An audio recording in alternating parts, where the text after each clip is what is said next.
मैं यही सोच कर के आई थी कि मुझे सिर्फ जाना है, आपको लाइव देखना है और आपको लाइव सिर्फ सुनना है। क्योंकि जब हर हफ्ते का जो सेशन चलता है उसमें बहुत, शायद मुझे लगता है कि साल 1.5 साल हो गए, कोई प्रश्न ही नहीं आता। सारे प्रश्न तो समाप्त हो गए। कि जो आप तो कह रही ना, लेकिन फिर मसला भी ये लाइव देखने का ही है, क्योंकि जो वहाँ पर बोल रहे हैं उसके इतर और क्या बोला जाएगा, जी, बोला तो घुमा फिरा के सब वही जाएगा। तो मुझे लेकिन फिर भी आना था, आपको लाइव सुनना था, आपको लाइव देखना था, और वो हो गया। पर अब आज ऐसा लग रहा है कि अब कल फिर चले जाएंगे और फिर से वही लाइफ चालू हो जाएगी। हम्म, तो वो भी सुंदर होगी। हाँ, बस ऐसे ही चलते रहेगा सब। नहीं नहीं, इससे भी अच्छा होगा, अच्छा क्या, होगा। और एक चीज़ मुझे शेयर करनी थी कि जी। आपने जो भी, मुझे पहले बहुत गुस्सा आता था और इरिटेशन भी होता था, तो वो वाली बात मैंने शेयर भी की थी। तो फिर आपने शायद किसी और के क्वेश्चन में उसका आंसर दिया था कि आपको जब गुस्सा आए, इरिटेशन हो तो ठहरिए और देखिए। तो बहुत दिनों तक तो ये हुआ ही नहीं। फिर जब होने लगा तो मुझे समझ में आने लगा कि जब मैं, मतलब मुझे जैसे कि जाना है, कॉलेज जाना है और घर के काम नहीं हुए, फैलाना पड़ा है, कोई नहीं सुन रहा है, तब, और मैं कर नहीं पा रही हूँ, तो जब मैं सारे काम कर नहीं पाती हूँ अच्छे से, तो मुझे बहुत गुस्सा आता है। और फिर अनल अगर सामने हुआ तो वो शिकार हो वो जाएगा। शिकार होता है और कभी कभी डॉक्टर साहब भी हो जाते हैं। शादियाँ एक्चुअल में इसीलिए बनाई गई हाँ, हैं तो कि जो गुस्सा आता है उसको कहाँ निकालें, हाँ, हाँ, दूसरों पे निकालें, नाराज़ हो जाएंगे। तो लेकिन अब थोड़ा मुझे लगता है कि उसकी जो फ्रीक्वेंसी थी वो कम हो रही है। लेकिन एक थोड़ा सा प्रॉब्लम, मुझे पता नहीं, शायद साइकोसोमेटिक हो रहा है या क्या, तो फ्रीक्वेंसी तो कम हो रही है, लेकिन अब जब मैं कभी गुस्सा आता है और मैं बोलती हूँ ज़ोर से, तो फिर मुझे रात को नींद नहीं आती और थोड़ा पैल्पिटेशन वगैरह भी होता है। तो मुझे 2-3 बार तो मैंने प्रयास किया सोने का, तो फिर मैंने क्या किया कि एंटी स्ट्रेस वाली दवाइयाँ ली, तो उसके बाद नींद आती है, लेकिन उसके बाद वो भी मैंने बंद कर दी। एक्चुअली 2010 में जब मुझे कैंसर हुआ था, तो 5-7 साल तक वो मुझे लेनी पड़ी थी। फिर वो बंद ही नहीं हो रही थी, 1 की 2 की 3 ऐसे टैबलेट्स बढ़ गए थे। तो फिर मैंने उसको बंद कर दिया, मतलब आयुर्वेदिक मेडिसिन लेके, क्योंकि तब मैं नहीं ले सकती थी आयुर्वेदिक मेडिसिन, क्योंकि वो कीमो रेडिएशन और उसके बाद जो हार्मोनल थेरेपी चली थी, तो उसमें उन्होंने मुझे मना किया था। अच्छा। उन्होंने कहा था कि वो पूरा इंटरनेशनल प्रोटोकॉल के हिसाब से जो मेरे उनको फिजिशियन मेडिसिन दे रहे थे, तो वो सब किया था, फिर मैं वो बंद हो गई।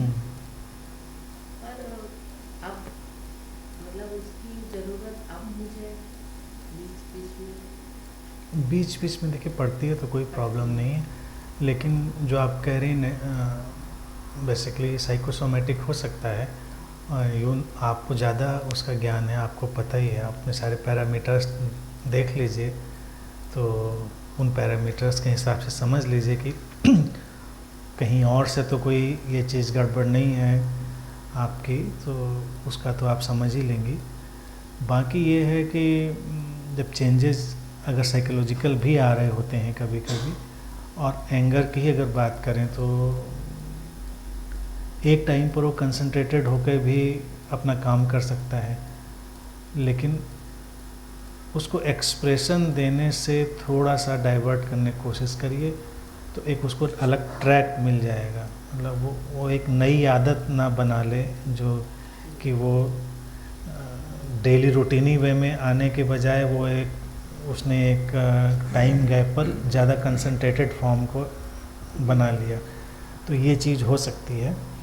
तो उसको भी एक बार आप अवॉइड करने की कोशिश करिए कि वो आता है तो डू समथिंग एल्स, कुछ और करिए, कुछ भी करिए, घर से बाहर निकल जाइए, कुछ टहलिए, कुछ करिए।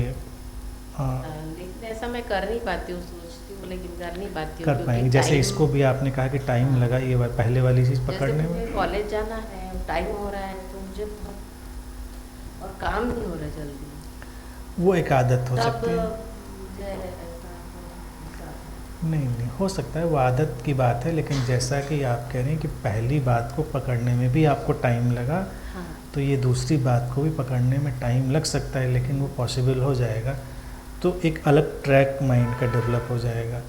और हो सकता है आपके सिस्टम में थोड़ा टाइम लेकर चीज़ें होती हों, तो जल्दबाजी की बात नहीं, कि पहली वाली बात भी अगर आप कर पाएँ तो दूसरी वाली भी आप कर पाएंगे, जी। तो वो हो जाएगा, तो नई चीज़ बन जाएगी। क्योंकि ये शिफ्टिंग हो सकती है, मतलब हमारे एंगर का पैटर्न है तो उसकी शिफ्टिंग टाइम से हो गई, जी तो अब उसको एक बार उसको एक पुश शिफ्ट का और देना है, जी। तो दीजिए। बाकी छोटी मोटी आप हार्मलेस मेडिसिन लेने में कोई परेशानी भी हाँ, नहीं है। वो तो हर्बल।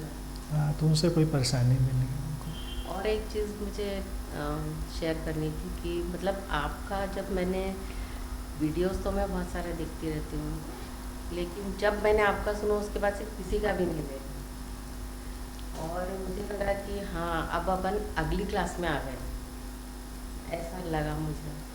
तो वो फिर मैंने सोचा, तो मतलब 92 में जब मैं थी तो मेरी एक जूनियर थी, वो उसकी मौसी के साथ एक गायत्री परिवार वालों के यहाँ ले गई थी, तो वहाँ उन्होंने सिखा दिया था गायत्री महामंत्र, तो वो मैं करने लगी थी। फिर 93 में मेरा मैरिज हो गया, फिर यहाँ आ गए, तो यहाँ मुझे पता नहीं था कि कहाँ शक्तिपीठ है और क्या है। तो कुछ सालों के बाद मैंने डॉक्टर साहब को बोला तो उन्होंने बताया, क्योंकि जब मैं वहाँ गई, मतलब कई बार जाती थी, तो मुझे वहाँ की भीड़ जो है वो, उससे मुझे भीड़ से बहुत परेशानी है। और दूसरी चीज़ की वो जो बात आपने कही थी कि एक तरह से ये कल्ट वाले लोग रोबो बना देते, तो वो मुझे पसंद नहीं आ रही थी, और कोई मेल भी नहीं रहा था। पर अचानक से जब आपका वीडियो देखा, फिर आपको हम सुनने लगे, फिर यहाँ आ भी गए 2019 में। और लेकिन जो बीच का जो टाइम था, तो वो मुझे वो गायत्री महामंत्र हम शिविर तो कोई नहीं किए थे, क्योंकि मुझे वो पसंद नहीं आया था, लेकिन उन्होंने जो लघु अनुष्ठान बताए थे वो मैं करती थी। उसके बाद क्या हुआ कि वो गायत्री महामंत्र मुझे पसंद है, मुझे अच्छा लगता है, मुझे ऐसा लगता है कि वो मेरे दिल के बहुत पास है ऐसा। तो वो ऐसे कंटिन्यूस की चैंटिंग चलती रहती थी। फिर जब मैंने आपको सुना तो आपने एक बार ये भी बताया था कि इस तरह इसको भी गिरा देना चाहिए इस टाइप को। उसमें भी मुझे बहुत टाइम लगा, लेकिन अब वो हो पाए हैं, अब ऐसा कुछ नहीं है। ठीक है, जब नहीं है तो अलग बात है। वो तो ठीक हो गया, लेकिन ये वाला ठीक नहीं। ये हो जाएगा ना, आप उतना कर पाएंगे तो इतना भी कर लेंगे, आई एम श्योर कर लेंगे ना। पहले वाला काम भी बहुत कठिन था, पहले वाला भी बहुत कठिन था। वक्त का क्या है, हो गया ना। और आप उसमें मुझे तो एक प्रॉब्लम और आने लगी थी कि जब मुझे कीमो और रेडिएशन चलता था, तो जब ज़्यादा तकलीफ होती थी तो मुझे, मतलब मैं बता नहीं पा रही हूँ कि ज़्यादा तकलीफ के जो मोमेंट्स थे, तब ये जैसे ये दीवार है ये, तो हर जगह से वो महामंत्र एक अलग ही सुनाई देते हैं। देखिए क्या है ना कि अच्छा है, कोई बुराई नहीं मंत्रों वगैरह पे, हमने बोला भी, मैं मंत्रों की कोई बुराई नहीं करता। मैं कहता हूँ कि उनका हम क्रिएटिव पॉजिटिव यूज कर सकते हैं, लेकिन जो मंत्रों वगैरह पे कल्ट लोग खड़े कर लेते हैं, हाँ, प्रॉब्लम वो एक प्रॉब्लम बहुत बुरी कल्ट बात है वहाँ। प्रॉब्लम कल्ट्स की है। कल्ट्स की अपनी पॉलिटिक्स है, उनके एजेंडा हैं, उनके वेस्टेड और इंटरेस्ट फिर वो है। प्रेशराइज भी करते कि यहाँ जाओ वहाँ जाओ, ये करो। मंत्र तो अपने आप में इनोसेंट हैं, उनकी कोई प्रॉब्लम नहीं है। मंत्र उनकी ऐसी हमने संरचना ही बनाई गई होती, भारत में कुछ सुनने में अच्छे लगते हैं, फील गुड आता है, अच्छा लगता है, तो उसमें कोई प्रॉब्लम नहीं है। वो तो बस प्रॉब्लम कल्ट वाली होती है। प्रॉब्लम तब होती है जब कोई कहता है कि ये जो मंत्र है ये दुनिया का मास्टर की बस मिल गई, इसके आगे कुछ नहीं है, फिर प्रॉब्लम है। या इसमें ये नीति नियम है, ये वो है, हाँ, तो वो सब कर्मकांड वो में, अब हो भी नहीं पाता कि सुबह उठो और ये करो। हाँ, वो नीति नियम कर्मकांड में उसका जो ब्यूटी है वो ख़त्म हो जाती है। बाकी मंत्रों की ध्वनि अच्छी लगती है तो उसको एंजॉय करने में, चैंट करने में कोई बुराई नहीं है। उसको फील करिए, एंजॉय करिए। तो नहीं, अब वो चैंटिंग बंद हो तो गई। ठीक है, कोई बात नहीं, बंद हो गए तो पीछे लेकिन क्या जाए। बहुत तकलीफ वाली स्थिति में जब शरीर होता है, वो सजेस्टिबल तब चीज़ वो होती मुझे है, ऐसे सुना ही आता है। सजेस्टिबल मुझे चीज़ लगता है, है कि मुझे कुछ just to divert the mind. अच्छा। माइंड अपने आप को डाइवर्ट करने लगता है, गाना गाने लगता है, कुछ गुनगुनाने लगता है। हमारी कंडीशनिंग मंत्र की है तो मंत्र बोलने लगता है, क्योंकि वो शिफ्ट होती है। तो यही है ना, घबरा रहे हैं, डर रहे हैं यहाँ से निकलते हुए, तो कुछ भी गाइए, हनुमान चालीसा पढ़िए, गायत्री मंत्र पढ़िए, चाहे फिल्म का गाना गाइए, बात एक ही है। क्योंकि हमारा माइंड हटना चाह रहा है, और हम जब रिलीजियस बैकग्राउंड के होते हैं तो उसको रिलीजियस बैकग्राउंड की तरह से हमको शिफ्ट करता है। वो एक पहले आपको बताएं, बहुत पहले, अगर आपने मेडिकल हिस्ट्री वो सब पढ़ी ही होगी, तो अगर नहीं पढ़ी तो भी जानकारी समझिए कि एनेस्थीसिया का जब ये आविष्कार हुआ है, बिल्कुल एग्जैक्ट एनेस्थीसिया जो हम आजकल देते हैं, उसके पहले बहुत सारे डॉक्टर्स का, जो मेडिकल मतलब एलोपैथिक डॉक्टर्स ही थे, उनका उस समय हिप्नोसिस का यूज वो करते थे और माइंड को डाइवर्ट करने के लिए, सर्जरी के लिए। इवन कोलकाता में भी एक सेंटर था जहाँ पर वो तो पेशेंट्स को वो कुछ मतलब सजेशन दे रहे हैं और उसको डाइवर्ट कर रहे हैं, उसके माइंड को एक अल्टर्ड स्टेट में जैसे डालते हैं ना, अल्फा स्टेट उसको साइंटिफिकली बोलते हैं। तो अब वो मंत्रों से भी आप कर सकते हैं। तो कई लोग, पुराने उदाहरण में अगर आप पढ़ेंगे तो कई लोगों की सर्जरी हो रही, बड़े रिलीजियस बैकग्राउंड के हैं, तो वो गीता पढ़ने लग रहे हैं, आचार्य सुश्रुत वगैरह करते थे तो या दुर्गा सप्तशती पढ़ने लग रहे हैं।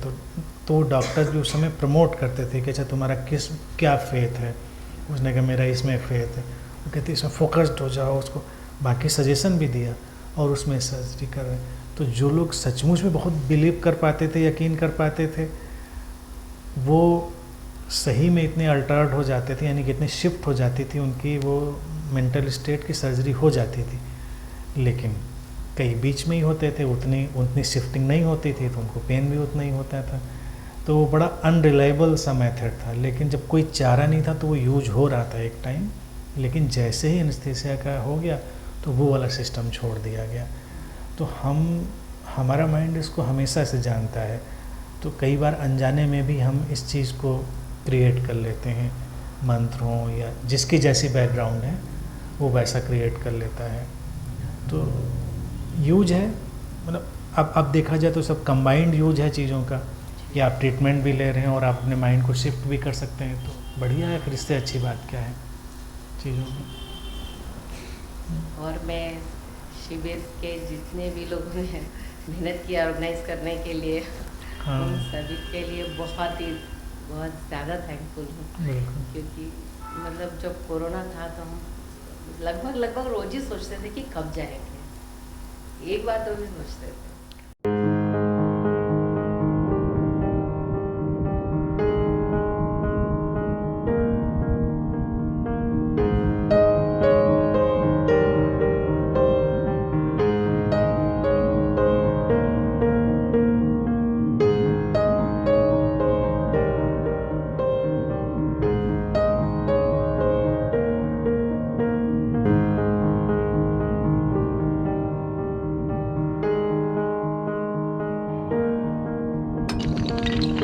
है।